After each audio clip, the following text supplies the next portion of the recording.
Madame, Monsieur, bonsoir et bienvenue dans le 20h de TFM. Dans l'actualité de ce lundi, incendie au marché Ourossogui, d'importants dégâts matériels enregistrés malgré la détermination des secours.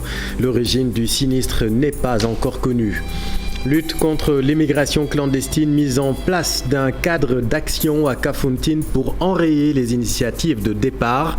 La municipalité et les acteurs prônent le culte de la dénonciation pour stopper les départs massifs à partir de Kafountine. Et puis en sport, CAF Awards 2022, le sélectionneur Aliou Cissé et 4 autres lions, dont Sadio Mané en lice pour 4 catégories. Les détails en fin d'édition.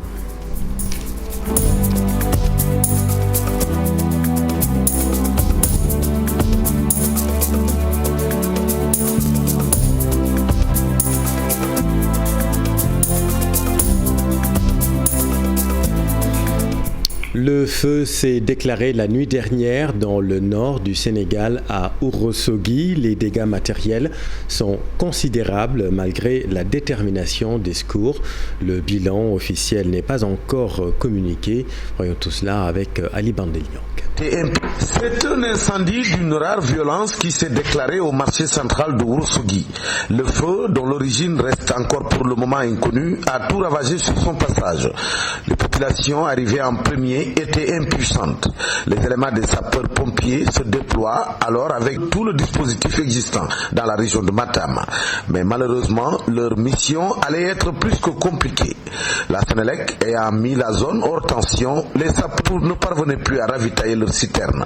Le gouverneur de Matam, sur les liens en compagnie du préfet, fait donc appel aux soldats du camp militaire de Ourossogui. C'est un incendie qui s'est déclaré il y a plus de 2 heures de temps.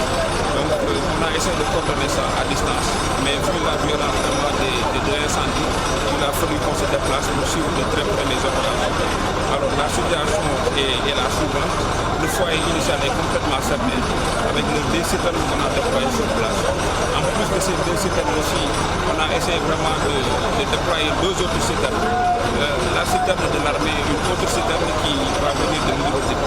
On pense qu'avec ces 2 autres citernes qui vont venir en appoint, nous allons définitivement cerner le feu. C'est l'assistant de maître Moussa Bokartiam qui réagit à chaud. Il m'a dit, moi personnellement, de joindre tous les corps nécessaires pour essayer d'éteindre le feu.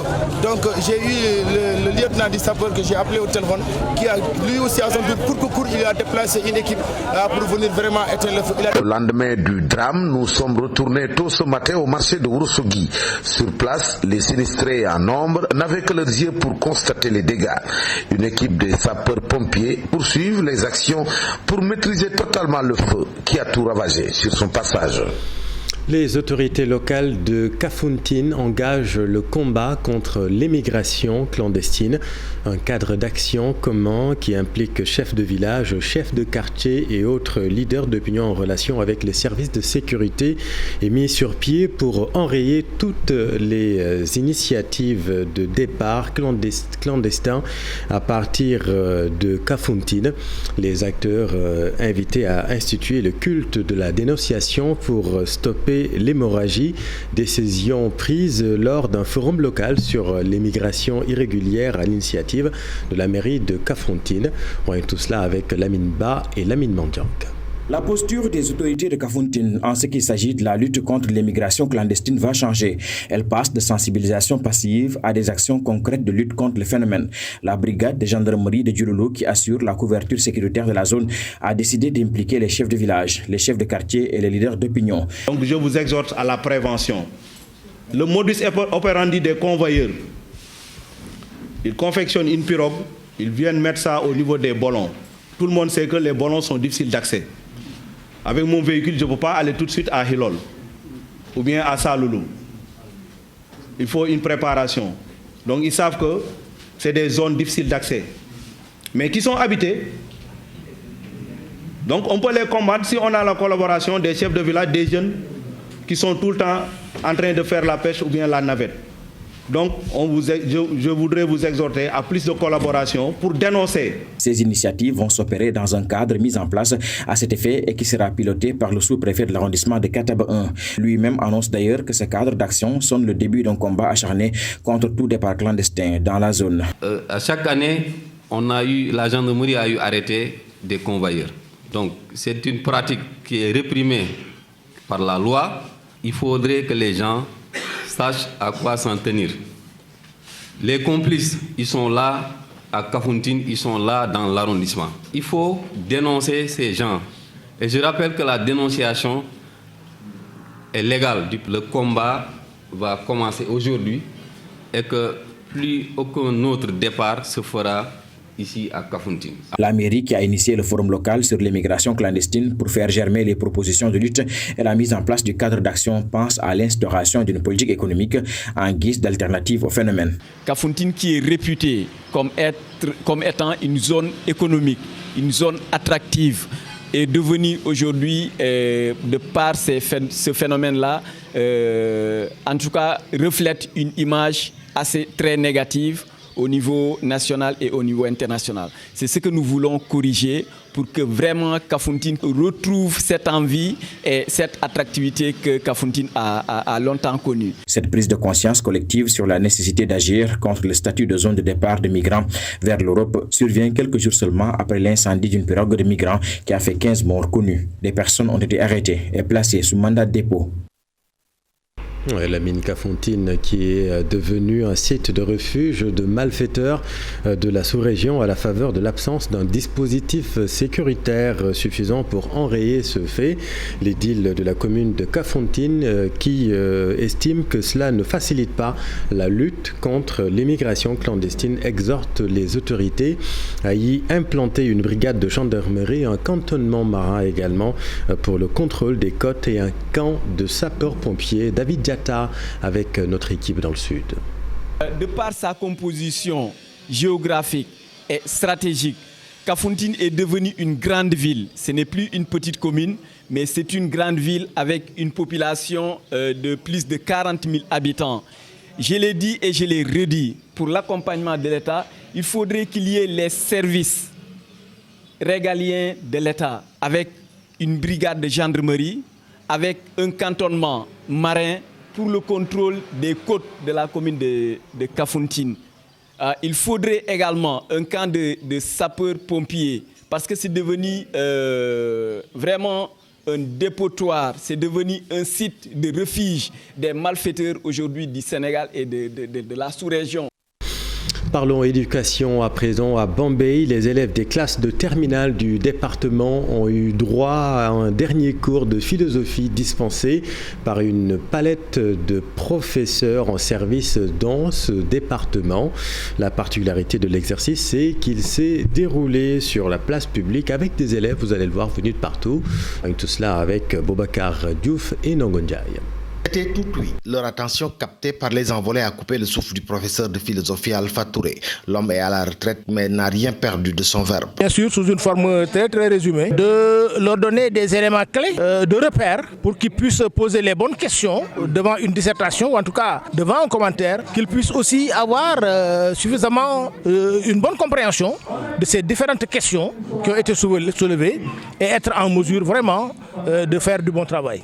Voilà, c'était donc pour moi un plaisir de reprendre un peu la craie parce que quand même ça fait longtemps que je n'ai pas enseigné. Une initiative de l'inspecteur de l'éducation et de la formation Babacar Bitey qui, à travers cette rencontre, a voulu aider les enfants de son département. Parce que l'effet sera grand.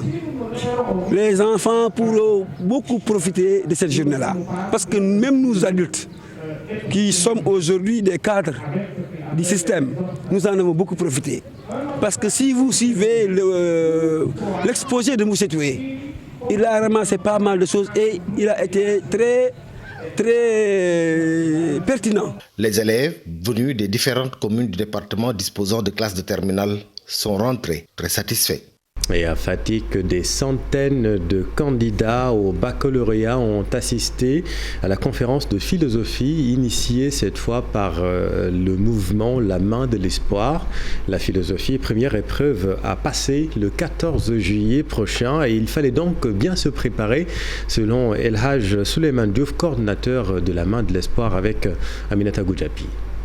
De ces cours, en général, on commence par des cours particuliers en anglais, en français, en espagnol, en mathématiques pour toutes les matières, 6 matières. Et ensuite, on termine avec une conférence de philosophie animée par l'éminent professeur Songué Diouf pour accompagner les élèves à mieux les préparer pour les compétitions au niveau du bac. La finalité, c'est d'être aux côtés des jeunes, aux côtés des populations. C'est d'être aussi, de participer au taux de réussite des lycées de Fatick. Donc nous avons pensé qu'on doit vraiment intervenir au niveau de l'éducation, au niveau de la santé et au niveau des autres secteurs sociaux qui pourraient vraiment participer à faire relever le niveau des populations. S'ils suivent les orientations des professeurs, il n'y aura pas de problème. Parce que le niveau est là et maintenant il n'y a pas grand-chose à faire. Et toute autre chose à présent, Tilmaha, une localité à l'agonie, les populations des villages peinent à se déplacer. Il n'y a pas de piste, plusieurs quartiers ne sont pas électrifiés également. L'économie a du mal à décoller. Les autorités locales et les natifs de cette localité veulent mettre en place des projets de développement pour résorber le déficit infrastructurel. Cher Anta Diop, c'est la tire. Bakol, cette vieille commune chargée d'histoire est dépourvue d'infrastructures routières. Se déplacer d'un village à un autre relève d'un véritable parcours de combattant. L'accès à ces villages constitue toujours un problème. Des pistes de production participent au développement et à l'épanouissement des populations. Tous ces villages que vous avez parcourus, vous avez vu vous-même, l'accès est extrêmement difficile.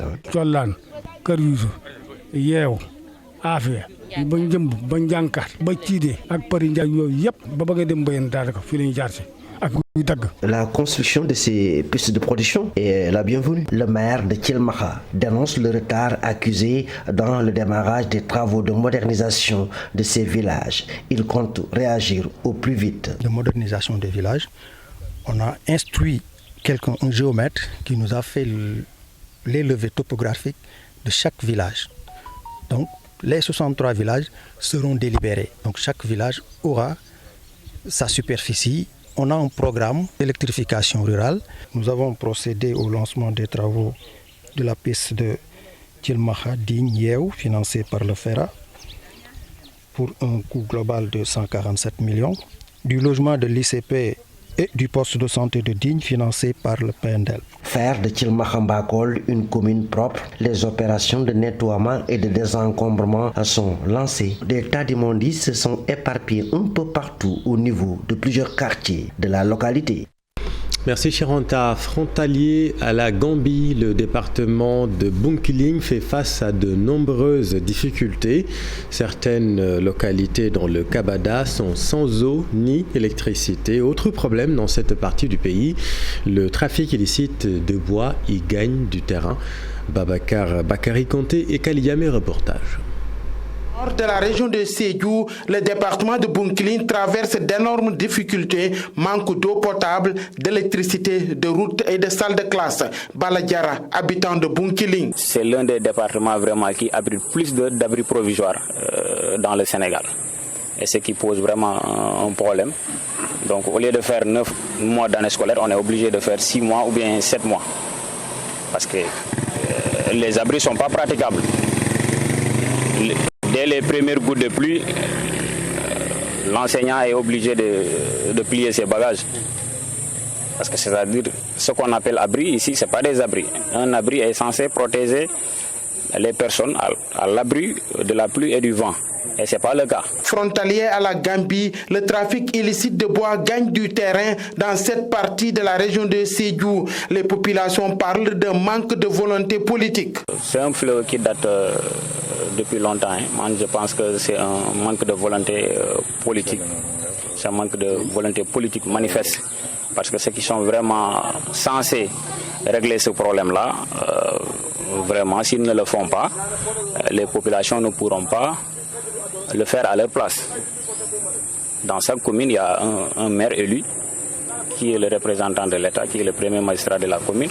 Donc je pense que c'est à lui de faire les premiers pas en collaboration avec les autorités locales, à savoir les préfets, les agents des eaux et forêts et autres. Ces populations réclament l'installation des bases militaires, des brigades des eaux et forêts et des douanes sur tout le long de la frontière entre le Sénégal et la Gambie afin de freiner ce banditisme frontalier.